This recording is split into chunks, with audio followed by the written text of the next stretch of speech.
Okay, '06 Chevy 5.3 liter V8. I'm back here on the rear end now, and you can see I'm removing these 13 millimeter nuts around the axle back here. I'm going to change this rear end oil. And these top two now that get removed have some brackets that attach, so they may be a little bit longer. But I'm going to go around and remove all of them. And you can see I bought a replacement plate, gasket, and everything from Amazon. They actually had this cheaper than I could buy just the gasket, so I bought the whole piece. It has the magnet and everything in it. Once I remove these, I'm going to pry this off, drain the oil, and then I'll put it back on and re-torque it. I'll look at the torque settings and see what they are. It's not very much, but I'll refill this with gear oil and we'll be good to go.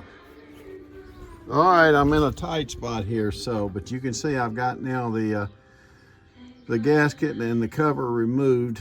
Not very difficult. After I removed all the 13 millimeter nuts, then I just took a small screwdriver and it popped right off.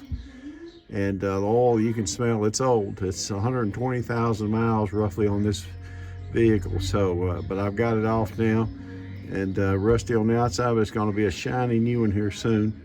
I'll clean this all up around here before I put a new gasket and the new cover on and all, but it's draining now, so I'll reverse that process, and like I said, I'll post the torque setting, and that's changing the rear end oil in on your Chevy Silverado.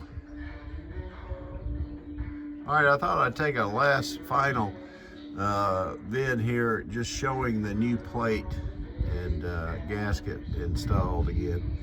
And nice and shiny and good to go. I'm going to get the torque settings now, and I'll leave it down in comments what the torque settings are. All right, I looked it up, and it's 30 foot-pound torque.